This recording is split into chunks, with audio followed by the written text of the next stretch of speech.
This is the Founders Catalyst. Hello and welcome in to another episode. I believe this is going to be episode 15. And if it's not, then just forgive me. But episode 15, I'm going to go with it, of Founders Catalyst. Before we get started, Lee, you're just waking up about an hour or so ago. How is it over there? How are you feeling? It's chilly this morning. Yeah? I didn't move here for this. I moved here for warmth. No British person left the British Isles to come to America for cold. That is a fact. That is a fact. If they did, they made a poor choice. They did. Anyway, enough of the rambling. The focus of today is something that we are. I'm fascinated to get your insights on this. I know we're both very passionate about how we position ourselves in terms of who we are and what we do as coaches, and yet so much out there in the world when we think about the other alternative options can sometimes create conflicts, misunderstandings. And so where we're going with this is we want to talk through the difference of coaches, consultants, and then mentors. Three very different things, in our opinion, three very different needs. And so to start with, let's start on what we obviously know best. Does that make sense? Should we start on what we know best, or should we start on something else? What are you thinking, mate? I think we go the other way around. Yeah? I think we start on what we know the least. Okay, let's do it. and work into what we know the best. So I think we start on consulting, then talk about mentorship, and then talk about the difference between those and being a coach. And also sometimes how there might be elements of those in each thing and why you have to look out for the differences. Yeah, and I think it's important to give our listeners context here. Is that one way that we like to come up with ideas for episodes is we just chat for 10 or 15 minutes, and suddenly we notice something in our conversation shift in a certain direction, and that's kind of what happened. We spent about 10 or 15 minutes before we pressed record, and this came up organically, and we felt this is something that we need to tackle today. So that's how prepared we are, folks. We literally came up with this about 7 minutes ago. So forgive us, but at the same time, what you always get from this show is complete authenticity. Right off the top of the head, we're not coming in prepared with specific criteria and intentions or whatever it might be. And so when we think about consultants, mate, what's been your experience of how you see a consultant and the work that they do? So I've got friends who are consultants, close friends who are consultants, and I have worked with consultants in my coaching contracts with the companies that I work with, or I have followed consultants who've come and done something with a company.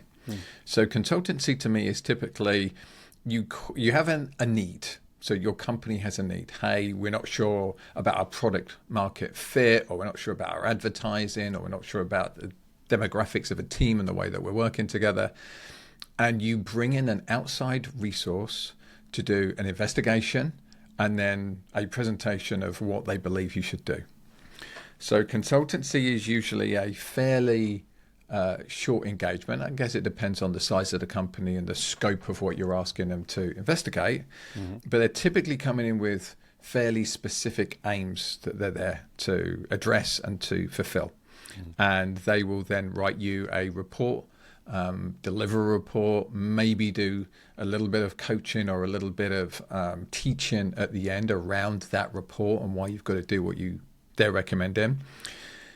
But they're coming in, investigating your business, then they're giving you what they believe are the answers to fix your business. Yeah, and it's interesting because often in the coaching world, I'll have a client look at me and say, "What do you think, Steve? What do you think?" And in that moment, they don't realize it, but they're shifting their perspective of the role that I'm playing. They're allowing themselves to believe that what they need is consulting in that moment. And I think what's so important here is that the first thing that you said there is getting clear on the need. When you get clear on that need as a company, if you're listening to this as a founder, as an executive, and you see a desperate need within your organization, the most important thing I would say when we think about potentially investing in a consultant is this something we can't solve from within, or we don't have the expertise to, or is it a different set of expertise that are unavailable to us within this organization? Like, just to simplify it, that's kind of what I heard as you were talking through it. Yep. Yeah. And then, I mean, sometimes you'll call consultants in because you don't know what the problem is. Yeah. So things aren't working like you want them to work, but you can't establish, or you're struggling to establish the issues. So you call in outside experts to give you an overview. Yeah, and you have to be very ready to just understand that you're about to get hit with potentially a lot of information that you either aren't ready to hear, don't want to hear. And I think you're paying for the truth, right? You're paying for something as close to the truth as you can possibly get, whether you're ready for it or not.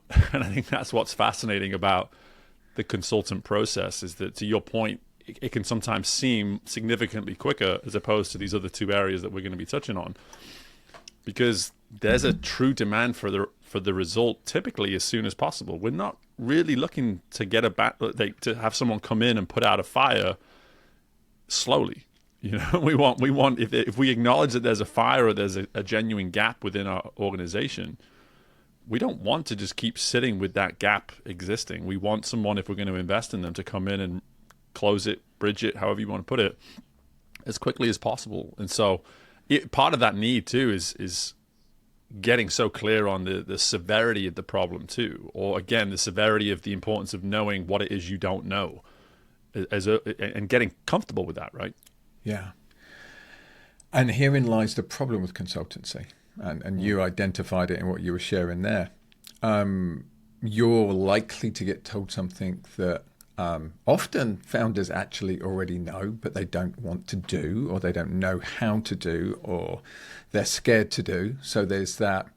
It reflects what you already know, but you didn't really want to do. So yes, you could have done it yourself. And what stopped you from doing it yourself? And we'll come to that in a little bit. Or they get told something that they really disagree with for whatever reason, and then just don't do.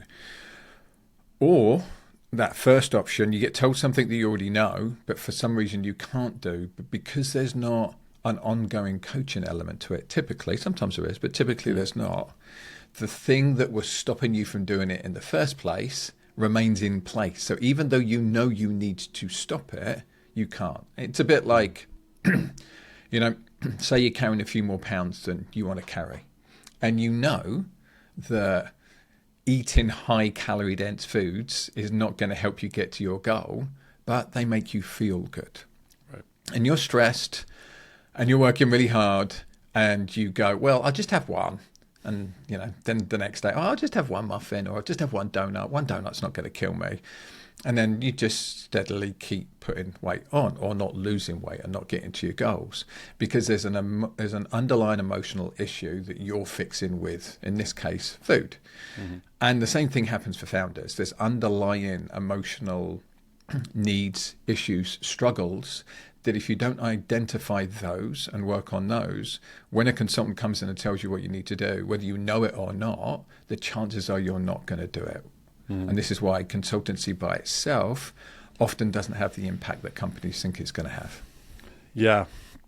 And again, there's no doubt that there's an entire spectrum of, you know, consultants out there that do things certain ways. And I think one thing that I would have to believe, and I think a consultant would be incredibly naive to not admit this himself, but when you think about the movement that has been the coaching movement from a business and organizational standpoint in the last 15 to 20 years, I think a consultant would be crazy to not be thinking about, what does that on-ramp look like to actually applying the information that I'm providing? And I think that's where this gets really interesting as we go through these three, is how the three somehow interchange and can potentially benefit from the other. Because to sort of almost give consultants a little bit of a break here is like, I think that the same way that coaching still has a lot of need for improvement in terms of the true definition, I think the reputation and perspective of what a consultant is has probably been held onto now for a little too long. Just from, again, you said yourself, you know some consultants, I know some consultants, I know for a fact that they don't just simply say, here you go, and just plank it on the table and walk out the room. Like there's a true understanding now that the need from the client is not just a, hey, give us the tools or give us the plan. Actually come and help us start integrating or understanding how best to utilize these tools as well. And I think that influence has to have come from the coaching industry, simply because that's where things shift towards coaching, right? Yeah. Yeah. I think the difference is that I see is with consultants, there's usually a training element to it, right? So here's the issue, then we'll come and train you on how to solve the issue. But what they typically don't address is what were the underlying emotional needs, issues, struggles that have stopped the founder, the CEO, the executive team from already having identified the issues, or from likely they already knew them. I mean, often I hear from consultants, we're telling them what they know. They just don't want to admit it, or they don't want to accept it, or they just don't want to do the work. And it's then, okay, what was the reason why? What's the fundamental psychological, emotional, cognitive reason for why they're not choosing to do something that they already know? Yeah. Okay. This gives us a great opportunity to shift towards mentoring, because for me, and I don't think these episodes will align, but I literally had about a 10 to 15 minute section within a recent episode that I just recorded on my podcast, Growth Ready. Go check it out. Plug. With a gentleman who has these open opportunities to welcome in people for these group mentoring sessions, so to speak. And right away, just something in that practice alone spoke so highly to me of what mentoring truly is. Like, as much as mentoring seems to be more of this, or it has a reputation, let's say, it's almost aligned with consulting in that, hey, you have to go find the mentor and ask the mentor to be your mentor. There's some truth to that, don't get me wrong. But at the same time, we all have opportunities every single day to welcome the role of mentorship in our worlds. And something that we actually got into in our conversation, I'm really curious just to kind of bat this around with you, is that mentoring can actually be more reciprocal than we maybe give it credit. And again, I think about some of the greatest relationships. I consider yourself one of these relationships, mate. Like, we can be having a conversation, and unbeknownst to both of us at times, we're actually mentoring each other. We're saying something at the time that makes the other person think of something, and then the other one's doing the same thing 10 minutes later. And that in itself is the potential reciprocal nature of mentoring. But in terms of what it is the person needs, I'm going to throw that back to you. You did a great job of just articulating how we may identify the need for a consultant. What, in your opinion, would you say is the things to be looking out for when you notice, hey, maybe I need a mentor? As somebody who's wanted mentorship all of his life, go back to my childhood, I had that father that just wasn't that interested, involved, very self-focused, didn't care about teaching me anything manly or how to be a man or how to be a leader. I've always desired mentorship. Yeah. And, a lot of my friends have been, especially when I was younger, older than me. And I was looking for people to tell me how to do it to begin with.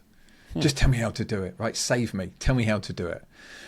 And what I got instead was people who would share their story. And they're not telling me how to do it. They're saying, this is how I did it. And this is the experiences I've had in life. And you learn from hearing those stories. So when I think about my best mentors, there was a level of, often a level of kind of friendship and kinship in that. Right. They cared about me. They wanted me to do well. I think one of the biggest mentors for me was a track cycling coach called David Legrais. Was my second coach as an athlete, was a national team coach. I drifted away from the sport, went into real estate, came back to the sport. We then became friends, and eventually we actually started a business together where we were coaching together. And I learned so much from him, but a lot of what I learned from him was how to show up as a decent human being by just being around him and watching him. So watching how he coached athletes, watching how he approached things, watching the care that he took and the passion that he took. And it kind of just rubs off on you. And to me, I think that's mentorship is you surround yourself with people that you admire. You surround yourself with people that you think, hey, I really like the way they did that. And you surround yourself with people that have been through what you're about to go through. So with many of the founders that I work with, I'll give an example. So with one of my founders, we just renegotiated the coaching package. And what we did was sat down and said, am I still the right coach for you? I've coached this man for 3 years now. So I sat down and I messaged him and I said, I don't know if I'm still the right coach for you. Like, I want to check in. Is this working? Are you getting what you needed? So he wrote down what he wants from a coach, what he thinks he needs and what stage he's at. And we went through it all. And he had 5 main points. And he said, Lee, I think you're excellent at 3 of these. And these 2, you haven't done this thing that I'm about to do, number 1. And number 5, like he wants to work with somebody who's super creative. I'm kind of cognitively creative, but he's an artist. I'm not creative in that world. Yep. And what we came up with was he actually needs different people. So I'm still coaching him and we're working on those core coaching principles. But the first issue of this thing that he's about to tackle, that he needs somebody that's been through it, he's now looking for a mentor that's been through what he's about to go through. And he's looking at that from the lens of, tell me about it. What was it like? What were the pitfalls that happened? What did you learn? So he's trying to speed up his learning process there and be as prepared as possible. And one of the other things about mentorship is often mentorship isn't paid. It's not a paid contract. It's a giving back thing. You do it because you want to share your experiences and you want to see other people in the world succeed. So it's, often as we get more successful, many of us want to find ways to give it back and want to find ways to support the next generation coming through. And again, typically in mentorship, there can be an age difference. That person's been there, done it. They might be older than you, or at least a lot longer in that career, that position than you are. And I think it was really important for us to have that renegotiation, check-in of the coaching contract so that he's clear about what I'm offering. And, this is how we can talk about the difference between consultants, coaches, and mentors. Sure. I'm clear about his aims and what we're doing together. And he's clear about where my abilities start and stop and where he might need somebody else or he might need some other things. So his last point, the creativity, now he's looking for a group that he can be part of that encourages his creativity, where he can be with other creative people. Yeah. And I think it's really important to just differentiate those things and know that, a bit like your romantic relationship, it's not your wife's job to meet every one of your needs, right? She doesn't have to be your best friend. She might be, but she doesn't have to be, or your husband or your same-sex partner, whatever your relationship is. It's not your romantic partner's need to meet all of your needs. It's not your coach's responsibility to meet all of your needs. It's not a consultant. It's not a mentor's. You're looking for these combinations to get you where you want to get to. Yeah, I'm really glad you took us there. There's actually explored this in therapy recently, in this term altruism, and just how do you surround yourself with enough people that create enough diversity and challenge. And that's the one thing I kind of got from what I was working on in therapy that day. Like, the diversity is great, but the diversity still needs to consistently challenge me. Like, I can't have relationships for the sake of having relationships. And this is very fitting for what we're talking about from a mentorship standpoint. To even go back to your story there of that, some of those individuals that have been around for you that have acted as mentors, how are you creating spaces to be in where you can learn from others and maybe detect a mentor, as opposed to just say, hey, I'm going to go on LinkedIn and put in a bunch of specific profile needs and see if somebody pops up and then direct message them and say, hey, my name's whatever, can you be my mentor? To create environmental opportunities where you gravitate towards someone based on what you're seeing. And who knows, then you're suddenly potentially doing that for someone else too. And that, for me, something that I heard as well as we talked through this from a consultant, from a mentorship standpoint, is from a consultant standpoint, we need to figure out the cause for it. And then for mentoring, we need to figure out the cause behind it. And those are two different perspectives. It's like, we're looking for the solve when we look at consulting. Like, this is the problem, here's the solution. And then when we look at it from a mentorship standpoint, it's like, when I think about where I'm at on my journey, what are the areas I need to be in, and who are the people that can be helpful and impactful for me at this point based on the direction of where I'm trying to go. And just be open-minded that maybe you haven't got that part figured out either. But I this past week has been really fun for me, just to sort of get these different perspectives around mentorship, because what it's done is it's forced me to look more in the mirror, because my story is not too different to yours, mate. People would always say to me, and say to me a lot actually now, who've been those mentors for you that have helped you get to where you are today? And I just sort of sit there without an answer for like 15 seconds. I'm like, I'm struggling with that question, because I didn't have someone that said, hey, over a 5-year period, Steve, I've got you. I'm going to take you to where you're trying to go. Like, for me, that was kind of where my mind was with this notion of mentorship. Whereas now when I think about it, there's so much influence from a mentoring capacity that has been going on. It continues to go on now that I'm shifting my perspective towards what mentorship can look like.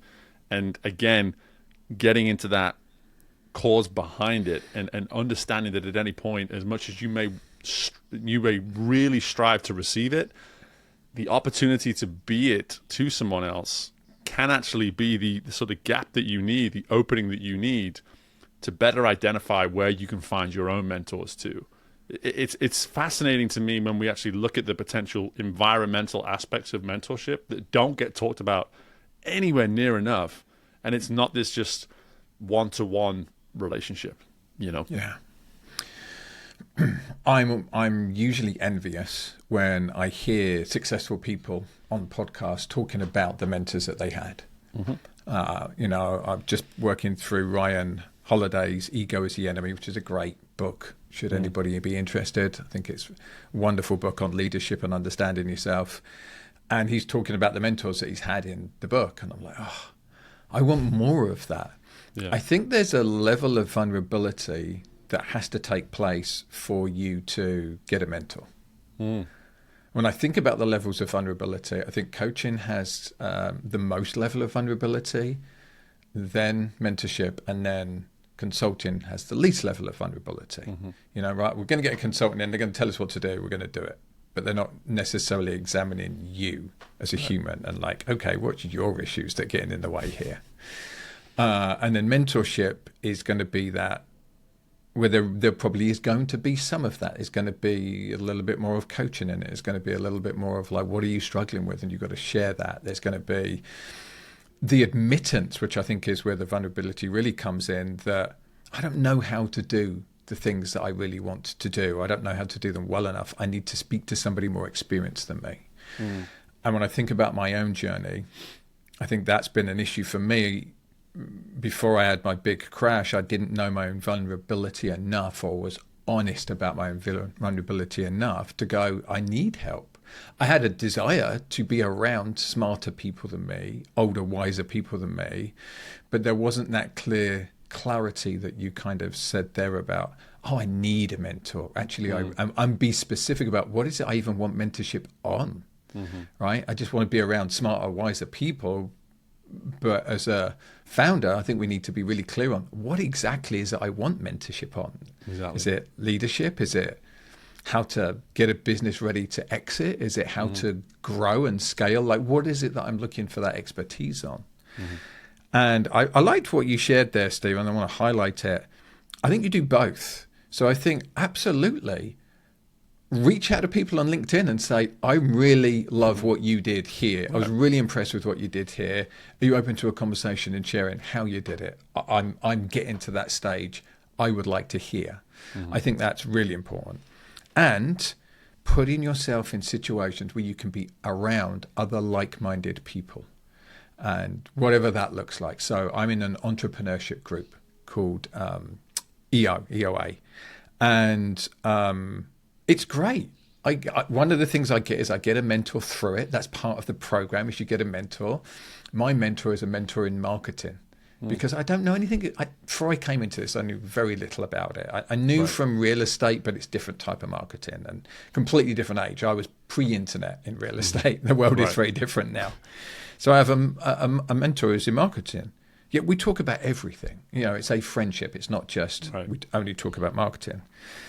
And I met another guy in there who sold his own business, super smart guy, and just every conversation I have with him, I learned something.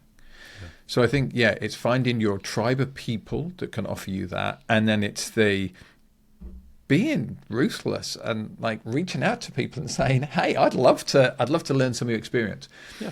I know as a cycling coach, I've mentored a lot of other cycling coaches, and there was nothing more flattering to me than when somebody reached out to me and said, "I'm really impressed with the way that you coach. Are you open to a conversation?" Mm-hmm. Personally, I never turned anyone down. Yeah, and I'm with you on that too. Is like what's funny is that even just this past week, actually, you know, I think back to my days as a swim coach, and I'm coaching athletes. It's the funny thing. Every year in college swim coaching, the athletes stay the same age as you progressively get older and older. So there's that gap that just continues to go. So the opportunity to be deemed a mentor almost becomes more and more obvious as the years go by. And I have this handful of athletes still to this day from the last sort of 3 or 4 years that I was in swim coaching that continually every 4, 5, 6 months, it's just like, "Hey, Steve, can we catch up?" And I know what that means. And I don't think I'm speaking in any way incorrectly by saying that they are literally being like, "Hey, I just want to update you on life and see if you have a thought or two." And that's all they're looking for from that conversation. I love sharing them with what's going on. They ask questions about me. But I'm not naive enough to know that in that moment, and this is something I want to touch on and almost use as a bridge now into coaching, is that I'm not naive enough to not recognize the responsibility of being a mentor. Like I know when I pick up that phone and one of those former athletes calls me, or when now I have young budding entrepreneurs coming out of LSU's entrepreneurship school and business school, because I've done a little bit of work there, just like, "Hey, can I get on a 20-minute, 30-minute Zoom call and just tell you what I'm working on and see what you think?" Like, those stakes are really high. They're really high. And we have to acknowledge that when someone is actually vulnerable enough to make the ask. For us to sort of enthusiasm there can just be unbelievable for them. Yeah. I mean, it's such a small gesture on your part that has a truly enormous, and I'm not going to lower the stakes any less than this, potentially life-altering direction influence. Yeah. Like that is the stakes that we're talking about when it comes to mentorship. And this is the bridge now that I want to make into coaching, is that I believe each and every time when we sit down with clients, that the stakes are so high if you're truly aspiring to be a good coach. And I want to make that clear. This is really important to mention, okay? If you're trying to coach well and you're trying to serve the client, you have to understand that every time you're in a shared space, whether it's in one-on-one or a group, that you have to respect that time and what it is that your client is providing you and sharing with you, and taking it so seriously, because at any point, the wrong question or the wrong intuition as a coach can completely derail the coach-coachee relationship. Those are the stakes when it comes to coaching. And because you are working in such more vulnerable, as we've spoken to, much vulnerable, more personal environment when you're doing that work. And so I just wanted to sort of use that as the bridge for mentorship into coaching, because that's how I carry myself. That's how I see the work that I do. I'm very, very cautious about every single, not cautious is the wrong word, but very direct and intentional, that's the word. They're very intentional about every question that I'm asking as a coach, because I never want it to just seem like it's just a question. They're like, now's a good time to ask a question. You know, I want it to be as intentional as possible. So not sure if I made a point there, but I'm going to throw it back to you now. What I took from that, Steve, is we honor the profession that we're in. You know, I see gurus who are like, "I'll fix you. Come to me. I'll fix you." Right. Like, we'll have one conversation. You'll be free. Your life will be free of pain. Your life will be free of. I've never seen that work. People walk out of those conversations elated, and then a week later, stuff's the same from that it was before. Sure. So yeah, I have a lot of reverie for the profession that we're in and the responsibility that we face. And then the difference that I must establish between being a consultant, a mentor, and a coach. Yes. Yes. And there are times in my coaching that I'll give a little bit of consultancy. And there's definitely times in my coaching, especially for my particular type of client, who typically is a little bit younger than me, typically is going through a slightly different stage of life than me, where there will be a little bit of mentorship, big brothership, companionship, and I'm sharing a story of this is what it was like for me, and this is what I've experienced. And what I do is I'll be very clear. I'm not coaching you right now. I'm going to share a story of mine. This isn't coaching. This is just me sharing a story that may be relevant to what you're experiencing. Or there's something you're missing. May I offer you something that I see you're missing here that I think may help? This is advice. This isn't coaching right now. I just see something for you. I'd like to offer it. Yep. And if we're doing coaching really well, I think we keep that to a minimum. Yes. And the reason for that is, and this is where I want to be really clear about these difference between consultancy and coaching. And this is why, as a coach, I don't need to be an expert on your business at all. Amen. You know, people will come to me as a coach and they'll go, right, what's your experience of working with this business? And I'll say, it doesn't matter. And they'll be, what do you mean it doesn't matter? It's like, I'm an expert on human beings. It doesn't matter. I'm an expert on why brains like work. It drives the amount of times, mate, honestly, I'm working in finances, I'm working in engineering, I'm working in restaurants, I'm still working with athletes. There's so much diversity. This is, you've got to the core of something here that is just always gets me going from an energy standpoint, is that we are in the business of human performance. We are in the business of human development. Yeah. And at the heart of every single business is a human being. And just trust our intuition and our ability to understand context enough to do the rest. Again, when you start using industry terms and things like that, not going to know what you mean. That abbreviation you just said, don't know what it means. But I have enough ability around context and intuition to know at the heart of it what we're still talking about, Yeah. And look, part of why I love my job as much as I do is because I get to learn about these businesses, right? Part of the conversation is you teaching me about your business so that I can understand why you're making the choices you make. But I don't need to understand your business. The magic is, as you're teaching me, you are also displaying to yourself what's really going on. That's part of it, is as you're explaining to me why you're making the choices you make, there's a magic that happens where you go, this is why I'm making the choice, because you hear yourself talking about why you've made the choice and the reasoning. And as you said about questions, it's our job to ask the questions that make you stop and go, why am I making that choice? Mm-hmm. Why did I do this? And actually really look at why, rather than just, because that's what I usually do, or this is what we do in the industry, to actually stop and investigate and go, why? What is the rationale? What is the emotions? What is the need behind the choice that I'm making? If you're a founder that employs your friends, why are you employing your friends? Is it because they're the right people for the job, or is it because they give you something that you're missing that you need to start giving to yourself, or you need to start cultivating in yourself? So I think just to sort of interject like that, I think what's so important to emphasize too is that when we look at the sort of the spectrum, if you will, of specificity that you're looking for in terms of a need, that's the from a consultant standpoint, very specific need, very specific set of skills. A lot of industry experience. Right. And mentoring, a little bit of both. You want them to have some specificity and familiarity with what it is you do and how it is you do it. But at the same time, you're comfortable knowing that at any point, they might make this about life. They might make this about something way, way, way bigger than whatever industry and company that it is you're working in.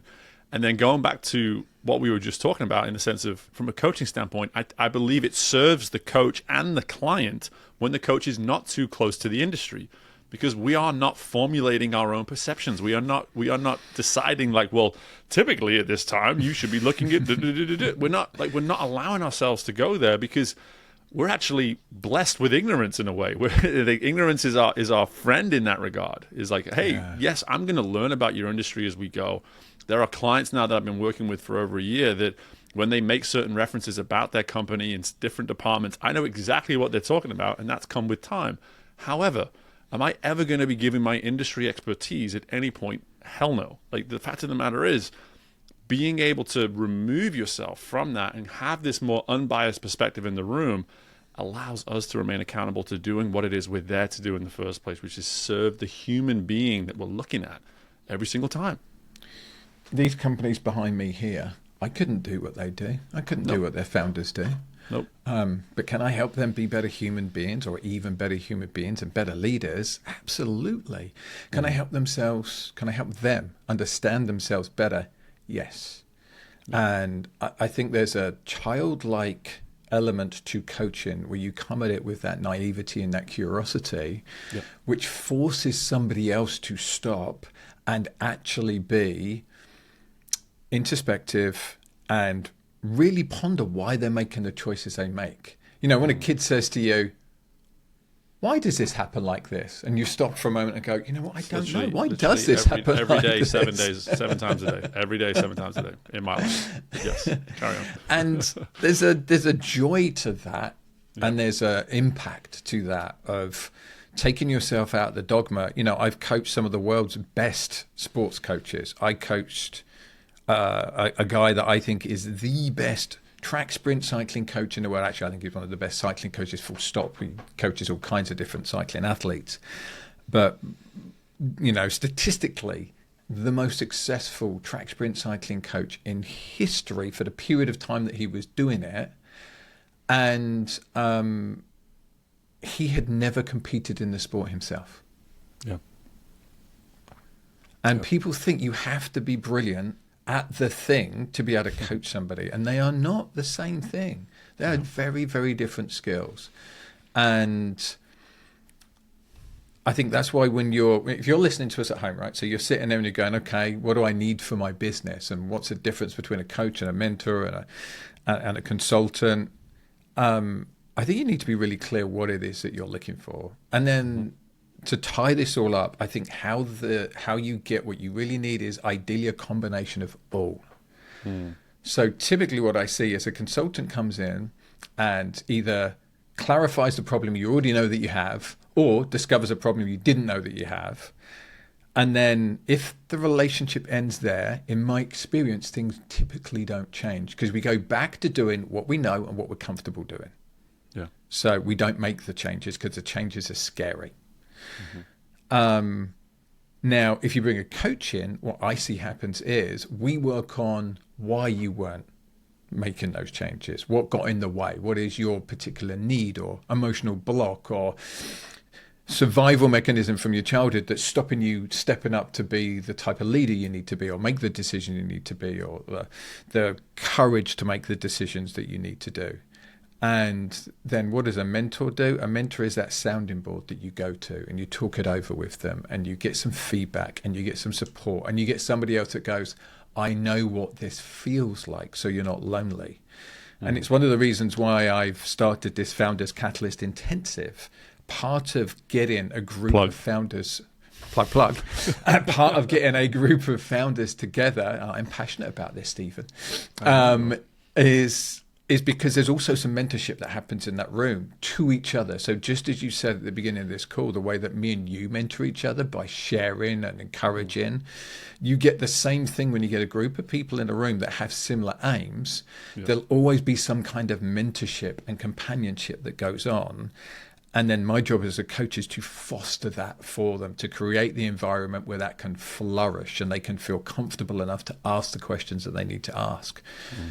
You know, be that like, hey, I'm struggling with my marriage right now. How have you guys done that and been a founder and worked 80 hours a week, and hearing other perspectives about that kind of thing. So I think the most successful people I see, they have these mix of characters in their life. They have these mix of opportunities in their life. They have these mix of mentors. They have these mix of coaches, and have these mix of consultants that come and support them. And added together, you get what you need. And probably the one connective tissue of all of it is there needs to be some acceptance from yourself that you need support. And then it's figuring out what the support is at each particular stage you're at. Yeah, no, I love it. I love it. And I think as we close here, like the more you can have that sort of visual of a spectrum in your mind of just at all times is going to be, as an entrepreneur, as a founder, there's always going to be specific needs within your business. And then being able to monitor certain times and seasons of where you're at, when does that need become so great that a consultant is necessary? And so you've got that on one end of the spectrum. In the middle right there, the mentoring philosophy of just more general needs that you're aware of about yourself, but a little bit of an open-mindedness, right? Of like, hey, I'm probably going to learn some things that I don't even know that I'm going to learn from this, but trying to be open to that. And then there's just complete open-mindedness on the other end of the spectrum of just saying, like, I'm going into a coaching agreement because I am adamant that there is a version of me that is better than the version of myself right now. And I'm just open-minded to pursuing who that might be and who that version of me may become, and how that may fulfill all these other things along the spectrum as I go through it. And to your point, I think there can be a nice blend. There can be a really nice blend. And immediately as we're talking through this, talk about mentoring, that last insight, honestly, around the blend, immediately I look at my spectrum and say, I think this is a great time for me to get a little bit more clear on specific needs within my company. It might be time for me to pull someone in who can actually help me with one or two areas that I know I've been kind of kicking the can down the road now for a couple of months, and it's time to just pick up the can and say, enough of this. Let's go do something about it, because I'm crushing the other two.